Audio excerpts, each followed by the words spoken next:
Hello, good evening to you. Welcome to the late edition of our news on Metro Television, and I am Ignatius. Let me run by you our top stories making headlines this hour. Elderly woman collapses during a surprise demolition exercise at Labadi in spite of a court injunction. Meanwhile, their lawyer is insisting the action breached a court order. Chief Executive of Engineers and Planners Ibrahim Mahama denies claims by the minority that he's using state equipment for his private contract. A trouble-free project to proceed after appeals court throws out case by 5 MPP MPs.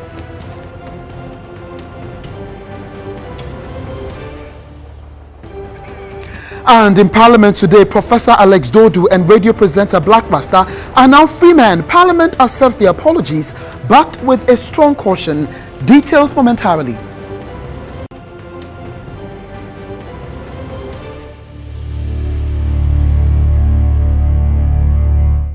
Hello again, this is the late news. Let's take a closer look at the news now in detail.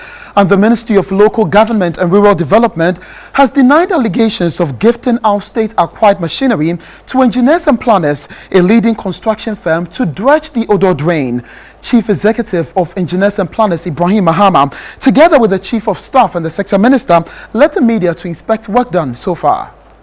The June 3rd disaster that claimed over 150 lives was a wake-up call to government to dredge the Odo Drain after several years of pleas to have city authorities dredge the drain have failed.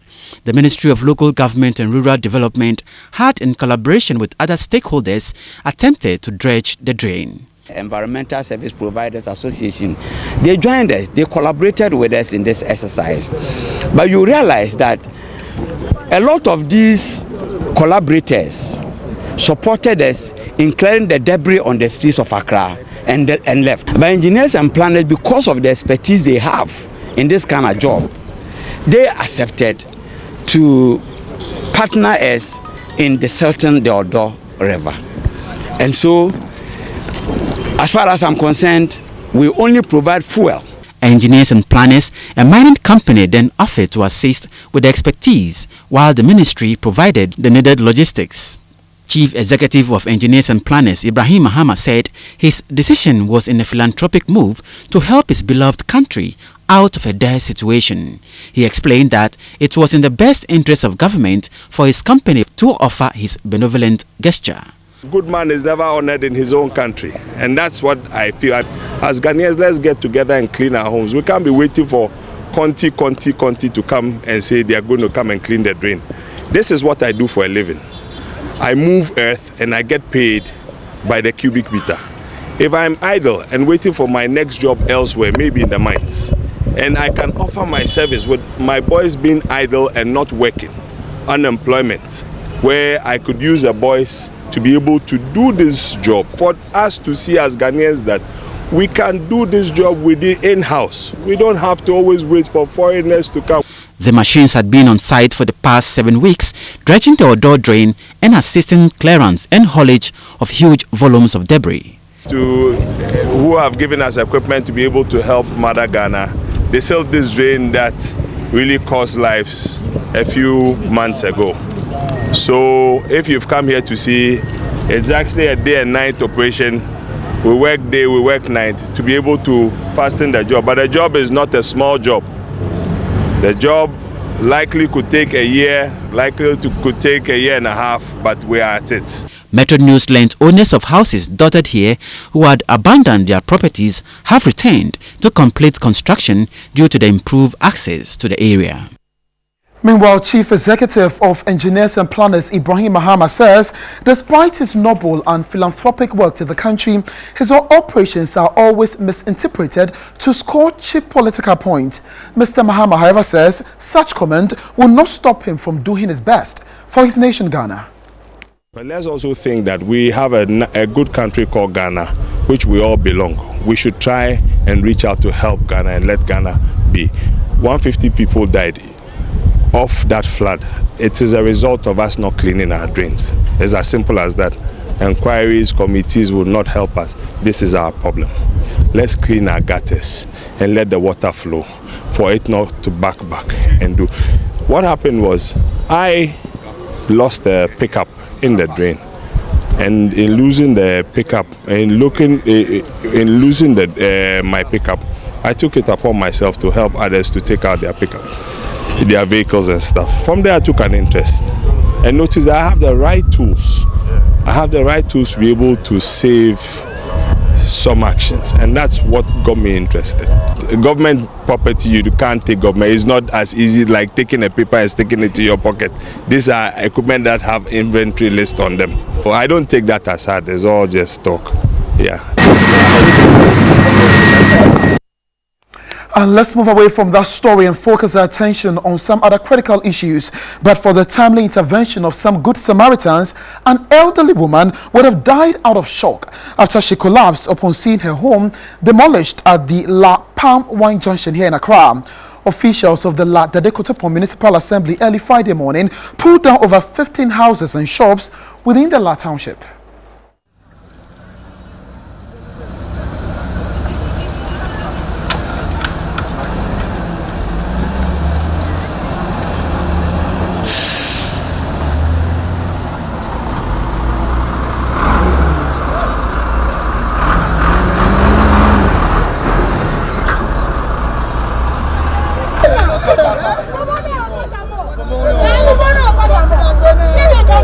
The sound of bulldozers woke the people of La Palm Wine Junction and its environs early Friday morning.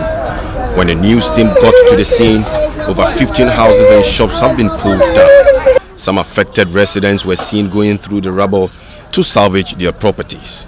This retired elderly woman collapsed upon seeing the house she has stayed in for over 40 years demolished. She was quickly rushed to the hospital by some neighbors.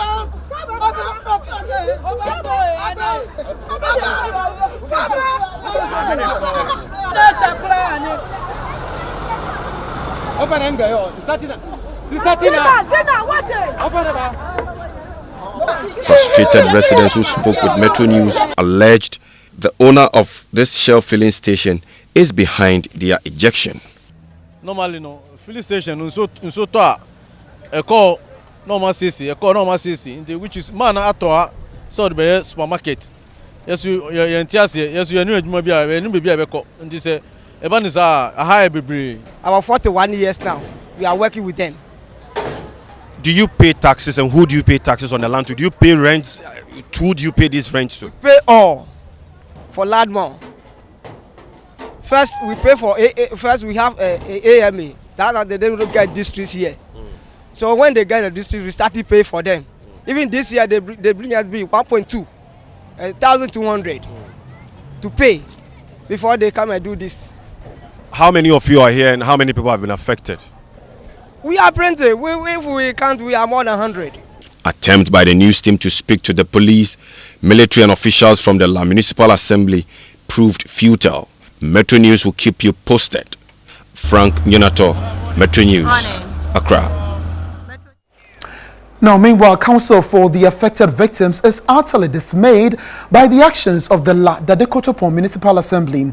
In the opinion of Afenya Markins, this flouts the authority of the court and is an affront to the rule of law. They had a hint that same plots of land have been sold to somebody else to construct a filling station and offices. They conducted a search at the Lands Commission and realized that same was unencumbered. The land that they bought in 1974 was unencumbered. We filed a writ at the High Court to get the matter settled, and also put in an application restraining the La Dade Kotopon from carrying out any demolition, and also a restraining order restraining the Lands Commission from registering the land in the name of another person. The right thing was to hold on to their guns and await the outcome, or put forward their case before there's court for determination. Only for my client to wake up this morning to this horrifying scene of inhuman demolition. For now, what I can say is that the conduct of the assembly, and for that matter any other authority that was involved in this whole demolition exercise, was an attempt to undermine the administration of justice in this country. All right, so Afenye Markins is lawyer for the affected victims of Friday morning's demolition exercise at La Pamwine Junction here in Accra. Metro News will keep a close eye on that story and bring you more developing updates in our subsequent news bulletin. Let's bring you some more stories. Danger looms on the N1 highway as one of the several footbridges on the stretch between JSL and Limpim Hotel has developed deep cracks posing threats to pedestrians. Some pedestrians are blaming haulage truck drivers for being responsible for the cracks on the footbridge. Another avoidable disaster is staring us in the face at the N1 highway after the June 3 disaster, as the footbridge, which facilitates safe crossing for pedestrians on the road, has developed deep cracks posing threats to their lives and motorists who ply the road.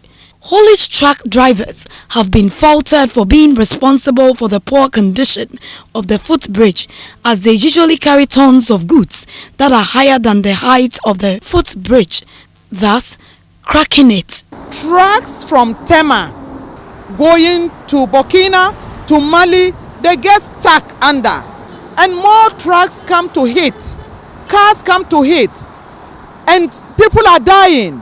People are always hurt. The cracks up here is the effect of the trucks hitting the top of the bridge. So we don't know when this too is going to be a disaster, and then Ghana will wake up and wail and cry and say things. It's very scary. It should be taken care of as soon as possible. Look, I might just cave in at any time, which is very dangerous to the health of the pedestrians for whom this bridge was constructed for.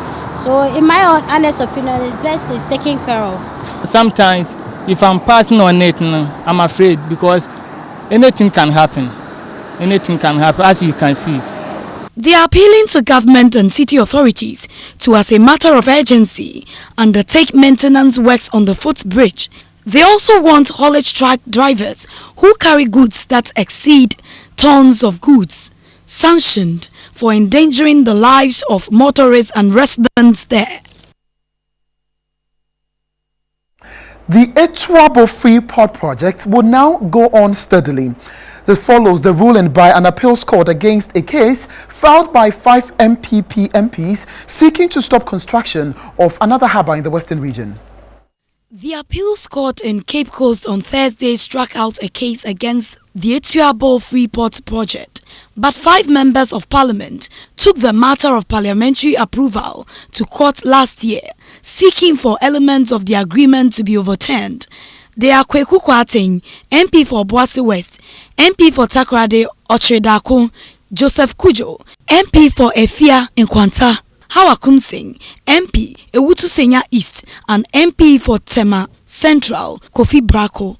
They prayed the 2nd D High Court to remove a restriction government imposed on the further expansion of the Takoradi port. A 2nd D High Court dismissed the case, saying it has no jurisdiction to set aside any part of the commercial agreement approved by Parliament that was legally arrived at and in line with the standing orders of Parliament.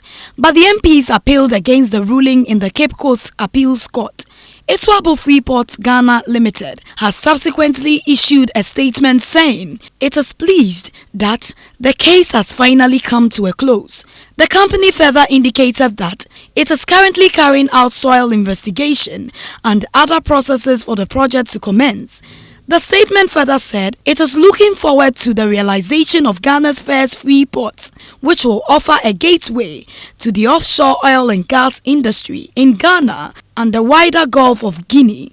Parliament in July 2014 approved an agreement between the government of Ghana and the British company for the development of an oil and gas free port in the Western region.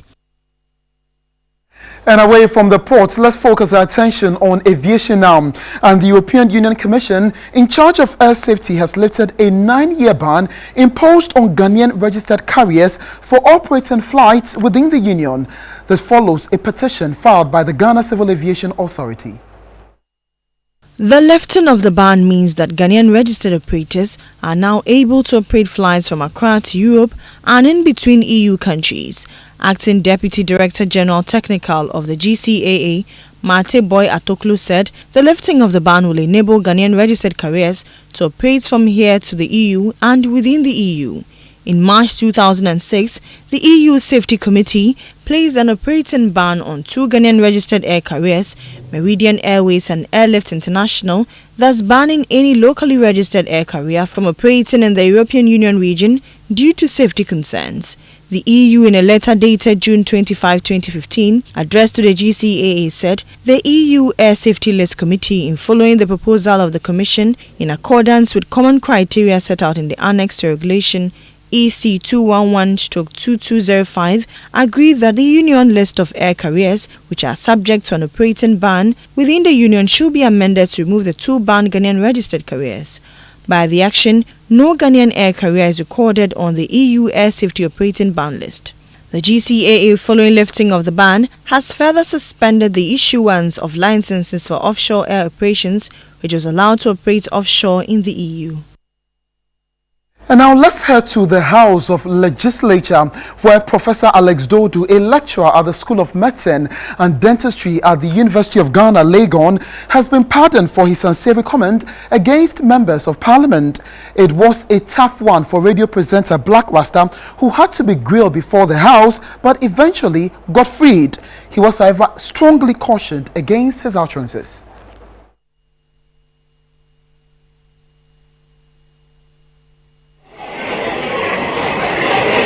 Let's continue. Mr. Speaker,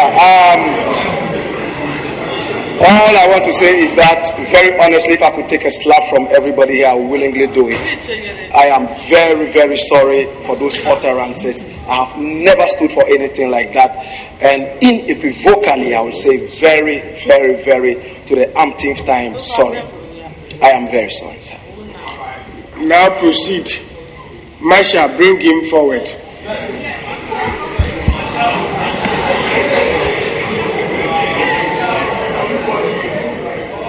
Honorable members, before I proceed to reprimand him, I want to find out from the 2 leaders whether they have anything to say before I reprimand him.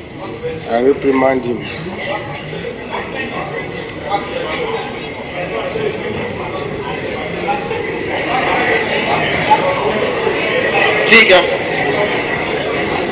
on my part, I believe we have said enough. He was in the public gallery, as he himself is attesting to. He heard us, and he's saying to us today that indeed he was the person who submitted the recording to us. That is quite revealing. And I believe that if he was the person who bore the recording to us, and he knew the content before bringing it to us, why before the committee he was disputing that he never said so? It's another matter. But I do not want us to go back. If he's sincere and genuine with what he's telling us, from now on we shall be watching, and as the good book says, by their fruits ye shall know them. By the fruits that he begins to bear from now on, we shall know whether or not he's truly remorseful and purposed not to further undermine. Away from parliamentary proceedings, let's focus our attention on education. And President John Mahama has called on educational institutions and alumni of various universities across the country to dialogue with the ministry to draw policies which will solve problems facing the educational systems in the country. Minister for Education, Professor Jainana Opoku-Agyeman, delivered a speech on behalf of the President at the first 2014-2015 College of Basic and Applied Science graduation here in Accra. Accra. In all, 3,514 students at the College of Basic and Applied Sciences graduated from the University of Ghana for the 2014 to 2015 academic year. Chancellor of the University, Kofi Annan, among other diplomats, graced the occasion. Last year, the ministry held a big conference in order to bring all the players to the table, and we ended up with a 16-point communique, which is to inform policy. And this is where I also urge very, very strong cooperation between the institutions of higher learning, especially in our universities. We need more cooperation, we need very, very close collaboration in ensuring that we are proposing policies that solve our problem. You call it a rather weird story, but let's do this tonight. Take it or leave it, Ghanaians love the dead. And I understand many will go whichever mile it is to bid their loved one a farewell. But critics say burial services and perhaps how corpses are now being handled is getting a little strange.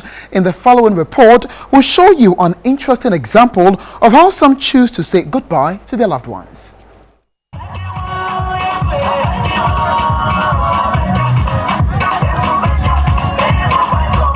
The inevitable in life is death. One worrying phenomenon is the way funerals are becoming competitive. In some cases, wealth is lavishly displayed, leaving huge debts on the heads of the bereaved families, and the phenomenon varies depending on the tribe.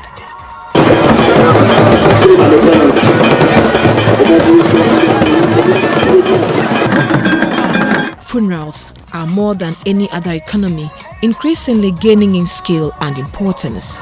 Years back, obituary is enough for public announcement. Now the same obituary is captioned, Call to Glory, Transition, Celebration of Life, What a Shock, Gone Too Soon, and other inscriptions that a family deems it perfect to express their loss. The craze now is banners and billboards. The crave for lavish funeral ceremonies has always surfaced for public debate. These go with lavish spending on coffins or caskets, ambulances, food, drink, and the hiring of loudspeakers.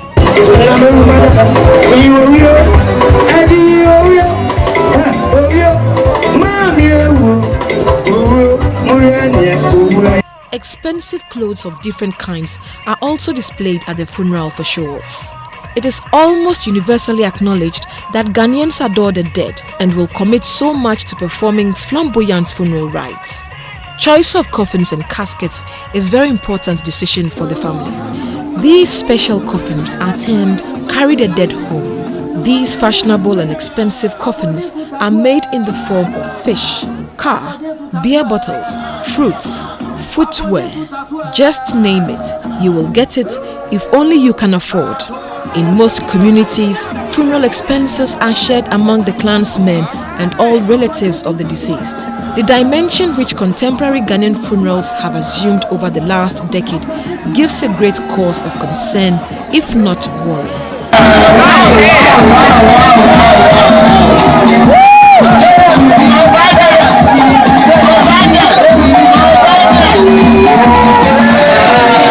So what do you say to this? Glorifying the dead, or are Ghanaians losing it? Alright, so I'm just wondering, to what extent would you go to bid your loved one or friend a goodbye? Let the debate continue on our various social media networks. Let's do some more stories. Ahead of the celebration of the annual Homowa Festival, heads of the four quarters of Osu in the Greater Accra region are calling on government to ensure that, based on the injunction placed on Need King Kaduna IV and Need Norte Owo II, the Homowa Festival is observed on a low key in Osu.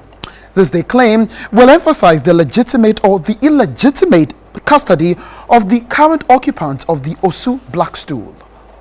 Briefing members of the media in Accra, kingmakers Ni Yeboah Norte, Ni Norte Adumwa IV, Ni Kwashi Anefi IV, Ni Togbo Abrense II, among other kingmakers, called on government to help settle the dispute amicably. What is so special about Osu? That when you mention Osu, Osu becomes like some canker that cannot be cured. Why is it that? Or some lord that is being worshipped? Is it because of the looting of Osu properties?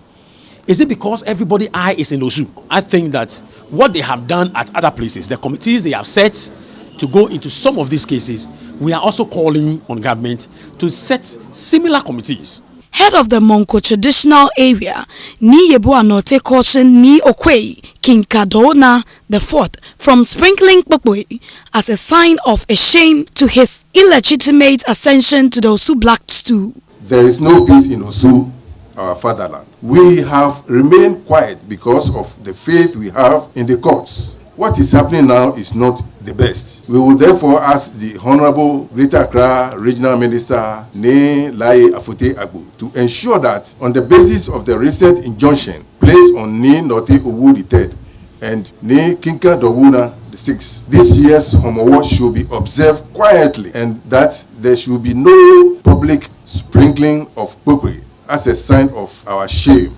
They are, however, appealing to government to desist from the political imposition and act quickly to prevent any unfortunate situation from occurring.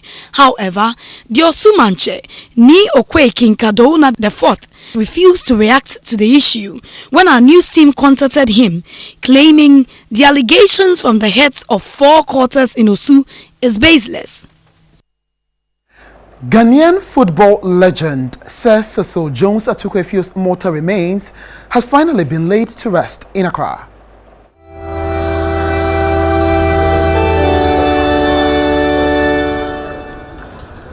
May the soul of Sir Jones Atuquefio rest in perfect peace. Ghana's most successful club football coach, Cecil Jones Atuquefio, was laid to rest earlier today at the Awudome Cemetery following a public funeral service at the forecourt of the State House in Accra. Voted Africa's Coach of the Year 2000 after inspiring Hearts of Oak's solitary CAF Champions League success that year, Jones Atuquefio collected several local and international titles at Hearts of Oak during 2 stints, numbering about 19 in total. 5 Premier League and domestic Super Cup successes, the CAF Champions League and Super Cup titles, 3 FA Cup triumphs and several knockout and ceremonial titles were the highlights of his first stint between 1998 and 2001. Some of the players he won the titles with, including Captain Jacob Neti, were present to pay their last respect at the State House earlier today. Chief Executive of Hearts of Oak's most successful squad, Harry Zakor, attended the funeral ceremony and was in the company of other football administrators who worked closely with the late Jones Atuquefio. He was a fear God person and he did a lot. He did a lot. We traveled, we went to Africa. I remember we went to Senegal and we were down 2-0 and we were in the changing room and I asked Jones, Sissy Jones, what's going to happen? Are we going to go back home? What is the supporters? He said, oh, Harry, don't worry, we'll win our match. He's been our coach and he has been our father, brother, everything, and he has been a coach that most of us have learned a lot from him. Like me, myself, I've learned a lot from him, especially when you go to the dressing room, the way I advise the boys, and on the field, how he talked to us, the management level. Well, he has been a coach that some of us will ever forget about him. We will always remember him for the rest of our life. The funeral was attended by statesmen including former Ghana President Jerry Rawlings, current Vice President Pakwesi Bekwai Emisa Arthur, Greater Accra Regional Minister Afote Agbo, other ministers including Fifi Kwete.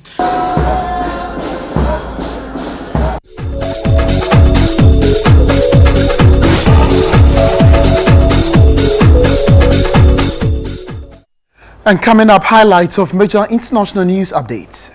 In Burundi, its electoral commission has announced that President Pierre Nkurunziza won a new term in office after an election marred by violence and boycotts by the opposition. Head of Burundi's electoral commission told reporters that Nkurunziza garnered 69.41% of the votes cast. Nkurunziza's nearest rival, Agathon Rwasa, took 18.99%. The vote took place on Tuesday despite calls by African leaders and Western powers for it to be delayed due to the tensions in the country. In Turkey, it has launched airstrikes against Islamic State of Iraq and the Levant positions in Syria following a suicide bomb attack by a suspected ISIS affiliate. 3 F-16 fighter jets bombed 3 ISIS targets. Meanwhile, Turkish police raided more than 100 suspected ISIS, Kurdish and leftist armed group locations across the country, In total, similar operations were carried out in 13 provinces, resulting in 251 detentions. All right, and that's your late news, which came to you live from our studios at Laboni in Accra and on DSTV channel 277. I am Ignatius Ano, and I thank you for watching. Good night.